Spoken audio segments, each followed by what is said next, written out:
We are getting ready to speak with Commissioner of Police, Allister Guevarro, and we will get into who this gentleman is, of course, his journey, and all that we need to know about this very forthright, that's how I refer to him, the forthright guy who is now in charge of the police service, and we'll get to that. So are we ready, guys? Let's introduce and welcome Mr. Guevarro to Tobago and to Rise and Shine. Good morning. Thank you for having me. Welcome to Tobago. Good morning, Tobago. Pleased to be here. Very good. All right, so let's get into it. A little bit about your journey. We just woke up one morning and we heard that Mr. Guevarro is now, and I said I like him, he's very forceful and he's very forthright. That's how I described you. But let's know, Tobagonians have now for the first time on Rise and Shine this morning. Just tell us a little bit about your journey to Commissioner of Police. Ooh, that seems to be a story everyone wants to know. They call me what, the hidden secret? Where was I all these years? Yes. Huh? All right. I have 29 years in the Trinidad Tobago Police Service. Joined in 1996. A couple Tobagonians in my batch, Mr. Rodil Kirk, who was the former senior superintendent in Tobago. He's now in charge of the Professional Standards Bureau. For me, policing has always been a passion.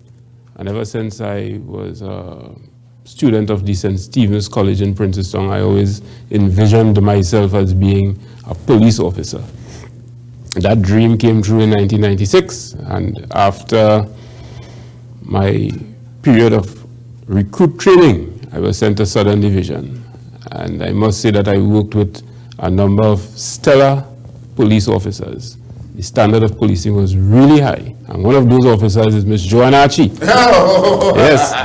You were blessed with such, and of course, Jumaane served here in Tobago at the top and did a fantastic job, just in case you may not know that. Yeah, so, of course, she made me extremely proud. Distinction. But just tell us a day in the life of the commissioner, since that you've taken up the role. What's the day like as you navigate your way through your duties on a daily basis? I usually start around 7:15, and I usually end around 10:30. Ably supported by wonderful staff members. One of them, Senior Superintendent Arthur, Inspector King, both of them Tobagonians. So, you know, I feel proud to be here in Tobago. I feel as one of the family members. And as Brother B started off by asking, and the reason is persons generally would want to get a little background on the Commissioner of Police. But as we on that topic, before we get deeper into the conversation, what is one misconception or misrepresentation of information that persons would have, the public would have, about your office and Mr. Guevarro? Well, I can't say what is the misrepresentation. You have to ask me what you heard, and I'll tell you if it's true. No, but if you want to dismiss it, this is the opportunity here, because persons would see you on the platforms since you are holding on to the portfolio, and may think that your jurisdiction may be even beyond the role that the Commissioner of Police would normally play. So I'm asking if there's anyone at all that you would like to dismiss. This is the opportunity this morning. No, I have I think it's all clear. I think everything has been made very crystal clear during the past 100 and something days. What people don't know, they don't probably want to know. All right. Well, we in the SOE, and I mean, since you came into office, we have seen the statistics and heard the statistics being read in terms of how that is working out. But generally speaking, in terms of the crime situation, your assessment of the crime situation in Trinidad and Tobago since taking office. I will never be happy with any sort of crime in Trinidad and Tobago. But since we're in Tobago, we talk about Tobago and crime. And I'm very, very pleased that your Assistant Commissioner, Senior Superintendent, and the other members of staff, and the general policing in Trinidad, in Tobago, they have me feeling proud. Because last year around this time, the homicide rate was around 24. It's now 6. That's 300% reduction in homicides. You have to give Mr. Subero and Mr. Eli a round of applause for that. Very good. And so let's go. Right? So gang violence remains to be one of the main concerns. As a matter of fact, in the history of crime, we have seen the use of drones making their way, dropping off stuff to gang members in the prison system. However, guns and ammunition seems to be one of the main concerns in tackling the crime, dealing with gang violence.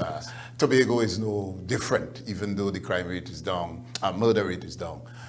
What is the vision going forward in terms of treating with those issues, and from a Tobago standpoint, first of all, and of course nationally? Gun violence and the possession of illegal firearms continues to be a bugbear for the entire Trinidad and Tobago. During the SOE thus far, I think we have recovered probably close to 160 firearms, because there are some recovered actually overnight. So the figure is actually over 160. And the SOE has not even been 160 days. So we could tell the level of illegal firearms that have permeated the society. Majority of the homicides we are experiencing are being fueled by firearms. I am expecting, some level of turbulence, because we have a situation where we are now removing weapons from the community, and the illegal importation of those firearms are now also being affected because of geopolitics and what exists on the borders. So we would find that narcotics are now being stymied coming into the country, and those that are coming in, we are finding them. Mm-hmm. The guns that are here, we are rooting them out. So now it has become a scarce commodity. Mm-hmm. And what happens when you have a scarce commodity? The price would go up and there will become more fuel for the fire. Very good. So we are expecting reprisal, killings, and those sorts of things. Mm-hmm. The SOE has given the TTPS a particular tool where we can place persons on preventative detention orders. So we get information that you are about to commit particular acts of violence or crime. We could pull you in and have a conversation. And if we determine that you are part of an organized criminal syndicate, we can approach the powers that be to place you on a PDO, to keep you safely away from society, so that you'll be unable to carry out those acts. So there are different things that are available for us to control the system. We've had a spike in the past couple of days, but it is not, we have not determined that it is linked to any particular gang, any particular sector of society, because it's happening all over, all over. Even overnight, we had a fatal shooting in Southern Division, and it goes to show that people, we are a violent society, and we seem to believe that our only means of redress is no longer fist fighting. We need to get a Glock or a SIG and take it out. All right. Mr. Commissioner, Gary Griffith would have said that one of the bugbearers in the police service is the rogue element in the police service. And that has affected mistrust or influenced mistrust in the community. We can't trust the police, as they say. In treating with the rogue element, how do you intend to address that whole question of mistrust and to build back confidence in the public, given the misconduct by some police officers? Well, I want to address the statement, firstly, that we can't trust the police. Yes, we can trust the police. And I want to tell Tobago today, I would like you all not only just to trust, but to partner with the TTPS and coming on board, as we like to say, get on board with the TTPS so we can work with you to help protect you. Since I have assumed the post, every single report of malfeasance by members of the TTPS, I have addressed frontally. And you would see that most recently, officers being arrested and placed before the court. And I have another method that I would like to treat with that, to get those officers out of the system. You don't want to be police? We don't want to have you here as police. So we will treat with that. So I would like for the public to understand that my stance is zero tolerance on police misconduct and the illegality. And as I always say, your integrity is something no one can take from you. I can come and take your phone. I can come and take your mic. But you have to give somebody your integrity. And if you want to give away integrity, I will take your hand. Very good. No problem. But and just to add to the question, in terms of officers within the TTPS, having relationships outside of when they wear their uniforms. And one of the concerns the public would have from time to time is confidentiality. You may make a report, but persons may not necessarily be as confident as possible to know that this report is made in confidence in terms of addressing that situation as well. I mean, you can't be hands-on in every police station, but is that something that the TTPS is even working harder towards stamping out?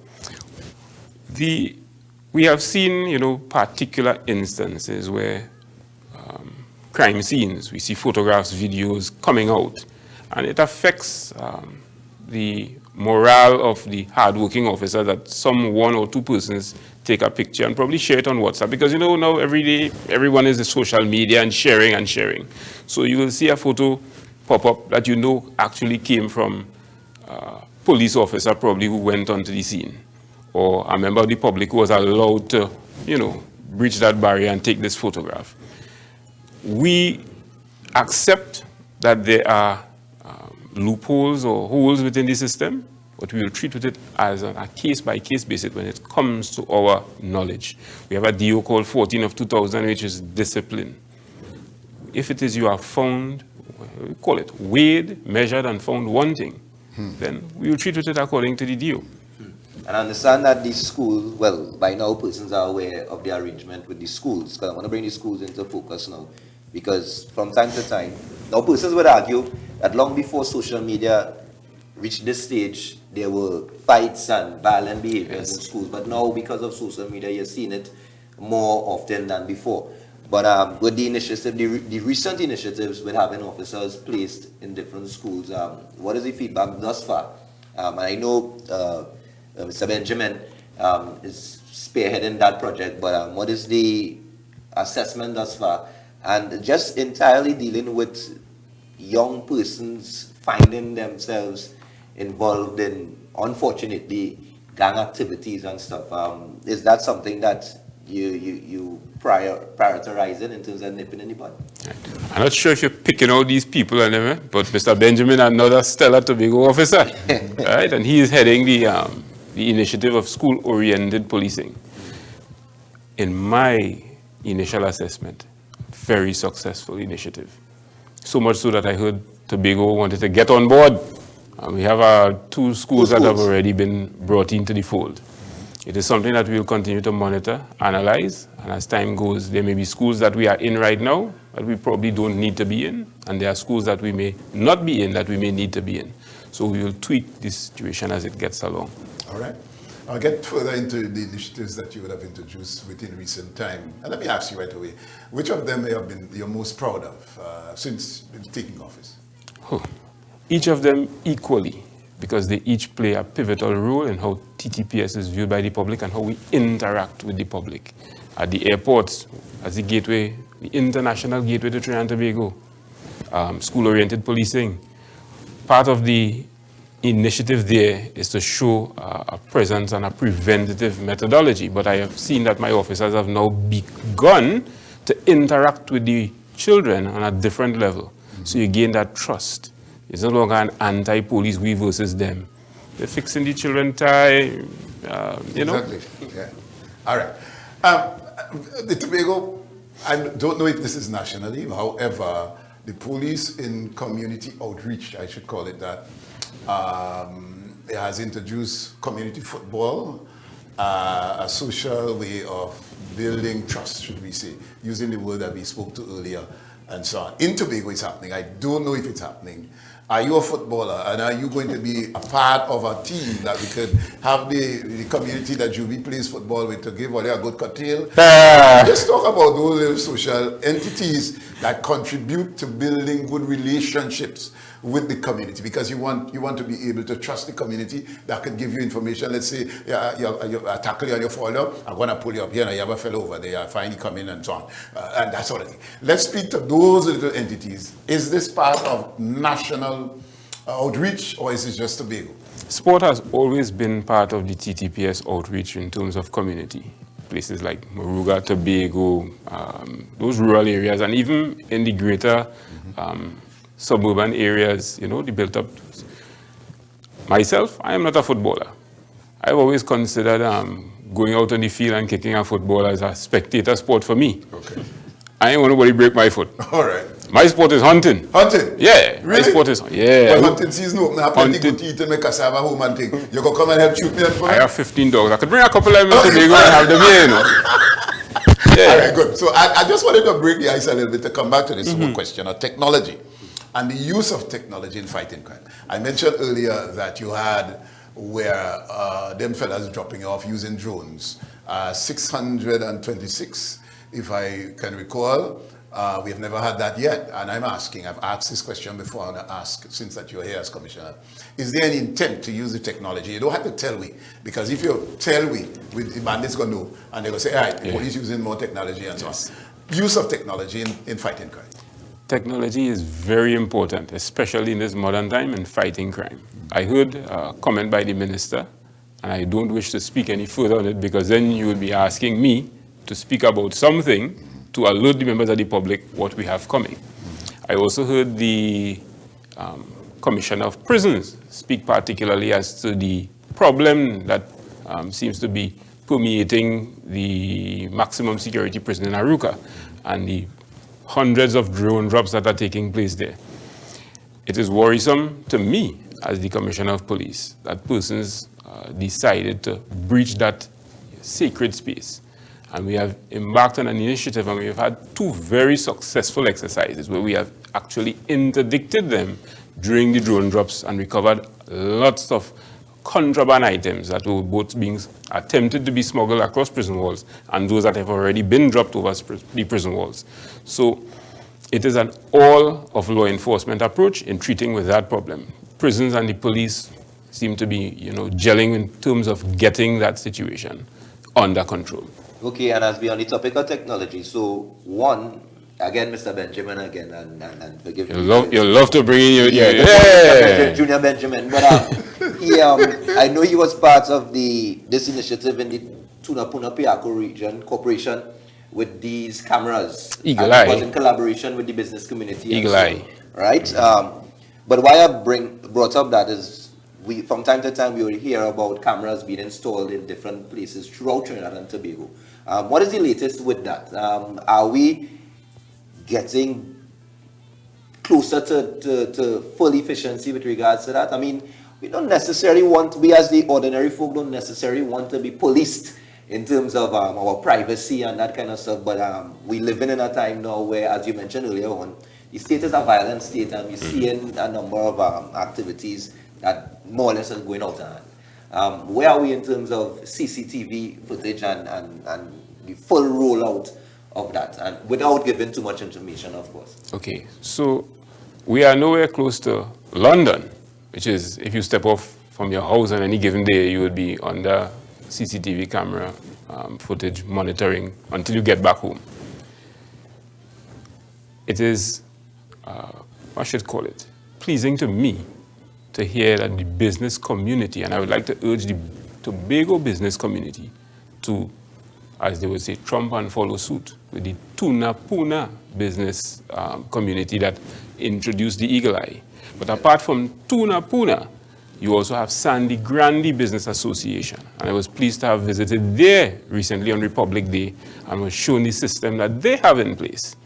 And I know that there are other business communities that are also willing in their own regions to do likewise. That added with what already exists on the national grid, and technology is an ever-evolving thing. You would buy an item today, and tomorrow it is obsolete because it has been replaced by something that is a little more technologically advanced. So I would not want to speak to what currently exists, but you know about Eagle Eye and the others because they are publicly known. But there are cameras on the national grid that are also being utilized for the purpose of assisting law enforcement. Is the TTPS being adequately resourced? Because, I mean, you mentioned the business community twice, and we're talking private sector, but from a government standpoint, are you all being properly resourced to help with this crime fighting drive?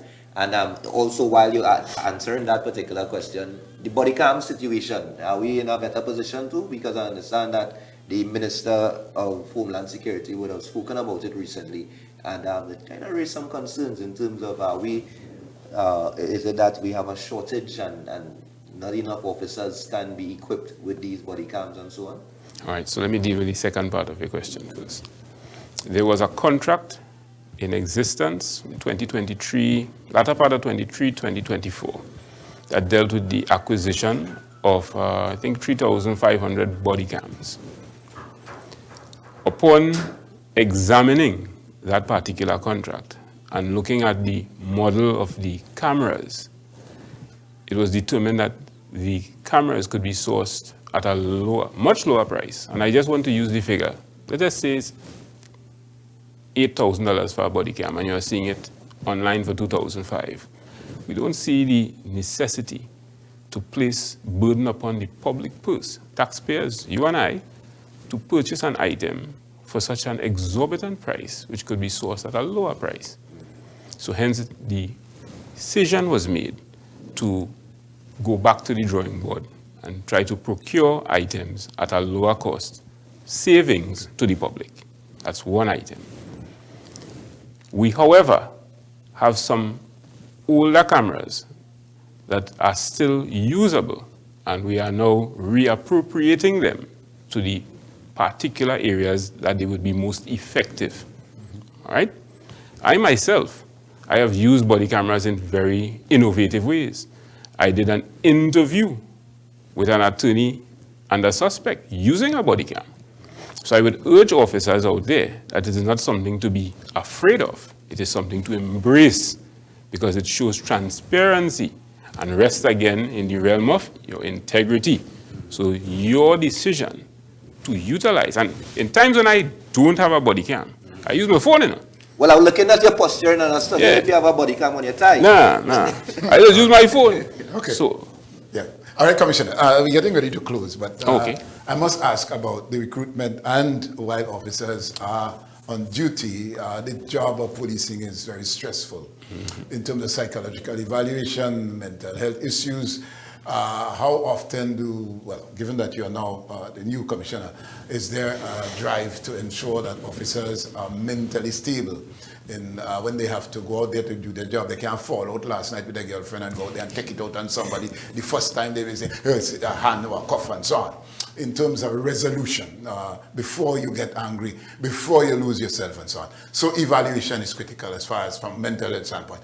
Are there initiatives? Are there any mental health accommodation in the police? I feel like I could go and talk to somebody and tell them, look, I'm very stressed, I need a break. From a mental health standpoint, where are you, or the vision going forward? Is it there, and should it be ramped up as far as you're concerned? So what you are speaking about, employee relations, has been existent in TTPS from time immemorial in different ways and different strategies and different programs. At present, we have a very robust system where you can seek that intervention on your own, or your supervisor can make that observation and make a recommendation for you to seek counseling, as well as other persons may make that observation. The police hospital, for instance, you may go there and there may be a determination by the facility that this person should seek assistance in another way. So it exists at this point in time. And what skill set does not exist within the TTPS, we source it from the outside. Very good. Commissioner, I want to thank you very much for being with us this morning. We covered a lot. And you are enjoying Tobago. How often you come to Tobago? Is it your first time here? No, not my first time. So what part of Tobago you like, and what you like to eat and think as we get ready to close? You know, I always tell people, one of my best parts of Tobago is at the airport when you're leaving to buy the little Benet ball and the red mango and thing, you know. Wow. You send that crab and dumpling and thing? Allergic to crab. Oh my, okay. Seafood is not your thing. All right, we want to thank you for being here, and we want you to continue to enjoy. And of course, I know Ms. Jumaane actually will take you throughout Tobago and show you the nice places and things and so on. So enjoy your stay, and we thank you for being here with us. All right, thank you for having me. And Tobago, it's a pleasure to be here. Very good.